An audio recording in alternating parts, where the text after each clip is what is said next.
یہ مرکز المعارف المفن کی وہ کتاب ہے کہ جس میں عہد نو کے ہر سوال کا جواب ہے۔ یہ مرکز المعارف المفن کی وہ کتاب ہے کہ جس میں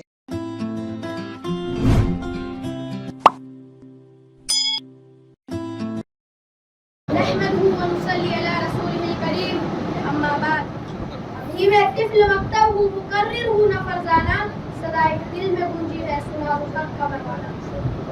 محترم حضرات و خواتین، میں نے آپ لوگوں کے سامنے قرآن کریم سے کچھ آیتیں تلاوت کی، اسی کو موضوع بنا کر علم دین کی فضیلت و اہمیت پر تھوڑی سی روشنی ڈالنا چاہتی ہوں۔ حضرات، اللہ تعالیٰ نے قرآن شریف میں فرمایا، پڑھ اپنے رب کے نام سے جس نے تجھ کو پیدا کیا۔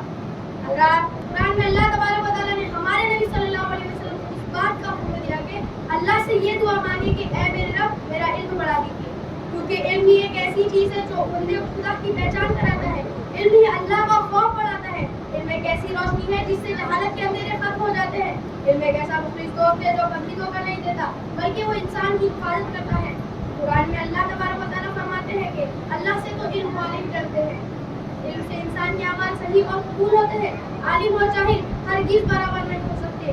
ہمارے نبی صلی اللہ علیہ وسلم فرماتے ہیں، ایک عالم 1000 عبادت کرنے والوں سے افضل ہے۔ آپ صلی اللہ علیہ وسلم نے فرمایا، جس کو اس حالت میں موت آئے کہ وہ اسلام کو زندہ کرنے کی نیت سے علم حاصل کر رہا ہو تو جنت میں اس کے اور انبیاء کے درمیان صرف ایک درجے کا فرق ہوگا۔ اللہ تعالیٰ ہم سب کو علم دین کی سیکھنے اور سکھانے کی توفیق عطا فرمائے۔ وآخر دعوانا ان الحمد للہ رب العالمین۔